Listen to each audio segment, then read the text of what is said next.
기준금리가 3%에서 2.75%로 내려갔습니다. 그게 나랑 무슨 상관이야? 싶겠지만 그냥 넘기시면 안 돼요. 집값은 오를지, 내 월급 소비에는 어떤 영향이 있을지 이거 모르고 있다가 몇백만원, 몇천만원 손해볼 수도 있습니다. 그러니까 지금부터 딱 4분만 집중해보세요.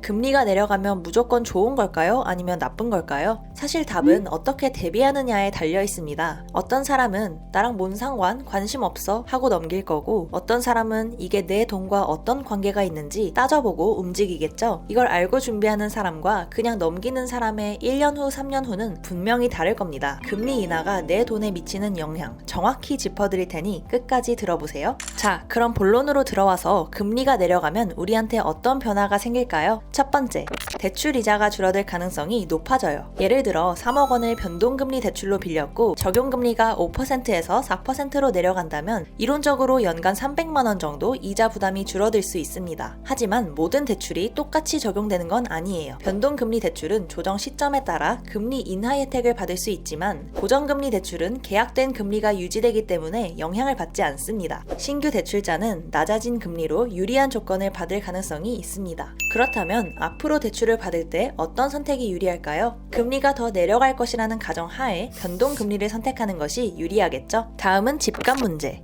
과연 오를까요? 안 오를까요? 보통 금리가 내려가면 대출 이자 부담이 줄어들어 집을 사려는 사람이 많아지면서 집값이 오를 가능성이 커집니다. 이번에는 일부 지역의 규제까지 풀리면서 어떤 지역은 더 오를 수도 있게 됐어요. 이창용 한국은행 총재도 규제를 완화하면 특정 지역 집값 상승은 막기 어렵다고도 했죠. 하지만 정부는 빚이 너무 많아지는 걸 막는 것도 중요하게 생각하고 있어서 대출을 무조건 쉽게 풀진 않을 겁니다. 결국 집값은 금리뿐만 아니라 대출 규제와 시장 상황도 함께 봐야 해요. 세 번째, 이번 금리 인하 경제 위기 신호일 수도 있어요. 한국은행이 금리를 내린 이유는 우리나라 경기가 정말 안 좋아졌기 때문입니다. 기업들은 투자를 줄이고 소비도 위축되고 있어요. 그래서 돈을 쉽게 빌릴 수 있도록 해서 경제를 살려보려는 것이죠. 하지만 금리를 낮춘다고 무조건 경기가 살아나는 건 아니에요. 시장 상황에 따라 기대했던 효과가 나타나지 않을 수도 있습니다. 최악의 경우 물가는 오르는데 경기는 더 나빠지는 스태그플레이션이 올 수도 있어요. 즉 금리 인하가 무조건 좋은 뉴스는 아니라는 것, 이게 핵심입니다.